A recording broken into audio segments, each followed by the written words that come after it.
Islamic Information TV.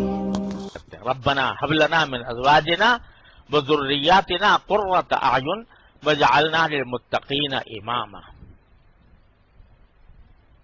اب یہ دعا ایسی ہے کہ اگر بندہ یہ کثرت سے مانگے اللہ تعالیٰ سے تو اولاد کی تربیت کے لیے، اولاد کی بہتری کے لیے، یا میاں بیوی کے ازدواجی تعلقات کے لیے یہ دعا جب بندہ مانگے تو اللہ تعالی عام طور سے اللہ تبارک و تعالی قبول فرماتے ہیں، اور پھر واقعتاً اولاد اور ازواج آنکھوں کی ٹھنڈک بن جاتے ہیں، بشرطے کہ مانگنے والا چاہیے،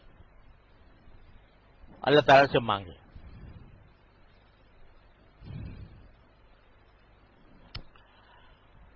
کوئی جو نہ شنا سے ادا ہو تو کیا علاج، ان کی نوازشوں میں تو کوئی کمی نہیں، لہذا مانگنے کی طرح مانگو.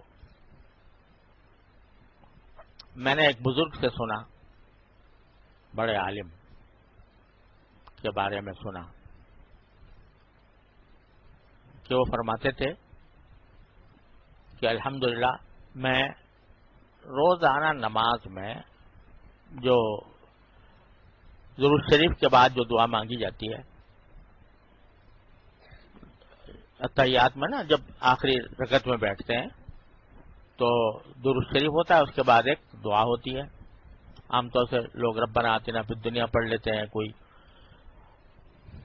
تو وہ فرماتے تھے کہ میں ساری زندگی جب سے میری نکاح ہوا اس وقت سے میں یہ دعا پڑھتا تھا، مانگتا تھا ربنا هب لنا من ازواجنا وذرياتنا قرۃ اعین وجعلنا للمتقین اماما. تو اللہ تعالیٰ کے فضل و کرم سے میری ساری اولاد میرے لیے آنکھوں کی ٹھنڈک بنی،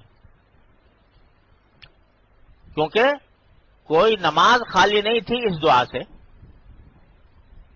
ربنا هب لنا، یہ جو دعا مانگتے ہیں نا یہ درود شریف کے بعد آخری رکعت میں، تو اس میں عام طور سے ہم جو نماز کی کتابوں میں دعائیں لکھی ہوتی ہیں وہی سمجھتے ہیں کہ بس یہی پڑھ لی. کبھی اس میں ربنا آتنا بھی لکھی ہے، کبھی رجعلنی مقیم الصلاۃ وغیرہ لکھی ہے وغیرہ، رب انی ظلمت نفسی ظلما کثیرا.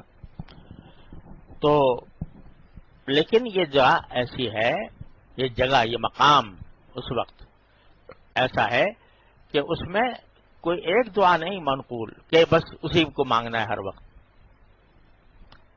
یہ وقت ہے در حقیقت اللہ تبارک و تعالیٰ کی بارگاہ میں حاضری ہوئی،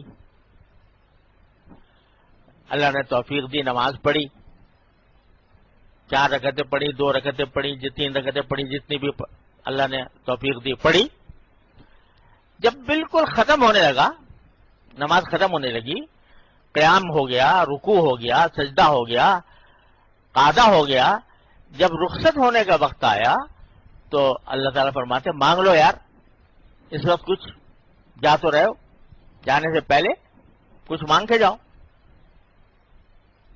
جیسے بادشاہ کے دربار میں آپ جائیں کسی کے، اور سلام دعا کرنے کے بعد، ملاقات کرنے کے بعد وہ کہے کہ بھئی کوئی میں بتاؤ میں تمہاری کیا خدمت کروں، تو اس وقت جو بہترین بات، زیادہ سے زیادہ بہتر چیز جو ہے وہ مانگ لینا چاہیے نا بندے کو. ہمیں تو سب پتہ ہی نہیں ہم مانگ کیا رہے ہیں، پڑھ کیا رہے ہیں. اتحیات پوری پڑھ لی اور پتہ ہی نہیں چلا کہ کیا ہو گیا.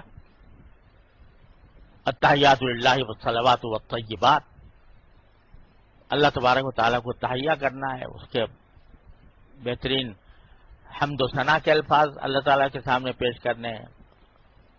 السلام علیکم ایھا النبی ورحمۃ اللہ وبرکاتہ، نبی کریم صلی اللہ علیہ وسلم پر سلام بھیجنا ہے. اور السلام علینا وعلی عباد اللہ الصالحین، ہم پر بھی اللہ تعالیٰ سلامتی نازل کرے اور اللہ کے نیک بندوں پر بھی نازل کرے. اور پھر درود شریف نبی کریم صلی اللہ علیہ وسلم کا، اللہم صلی علی محمد وعلی آل محمد کما صلیت علی ابراہیم وعلی آل ابراہیم انک حمید مجید، اللہم بارک علی محمد وعلی آل محمد کما بارکت علی ابراہیم وعلی آل ابراہیم انک حمید مجید. یہ سب پڑھ لیا، اب سلام رہ گیا، بس اس کے بعد رخصت ہے.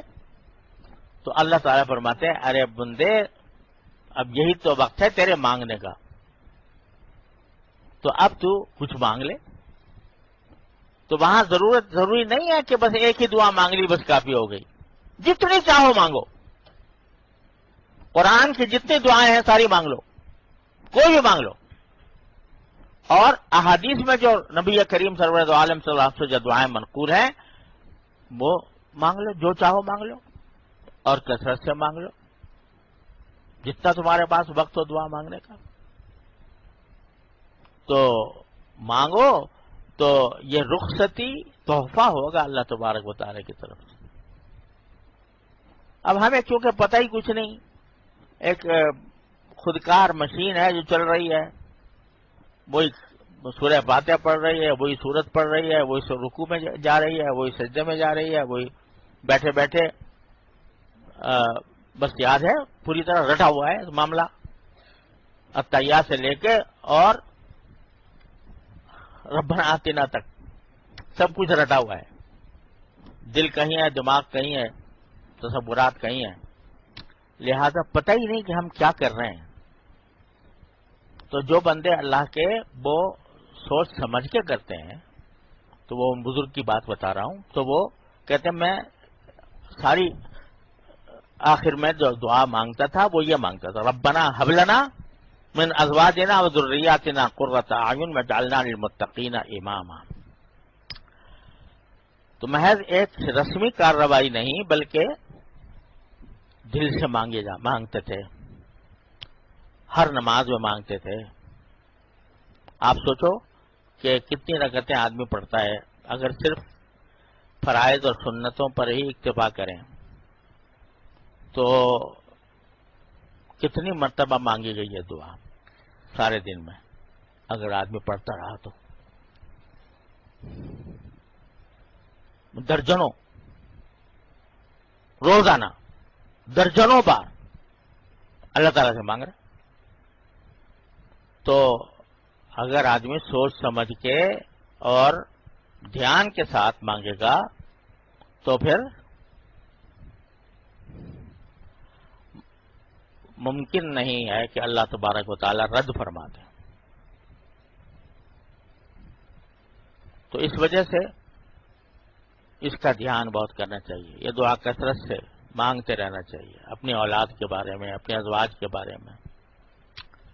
اور حضرت علامہ عبد الوہاب شعرانی رحمۃ اللہ علیہ نے لکھا ہے کہ اولاد کے حق میں والدین کی دعا سب سے زیادہ قبول ہوتی ہے.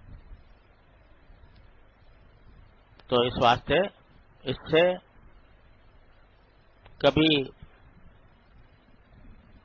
مایوس ہو کر بیٹھنا نہیں چاہیے. اور آدمی سوچتا ہے میں مانگتا رہا ہوں لیکن میری اولاد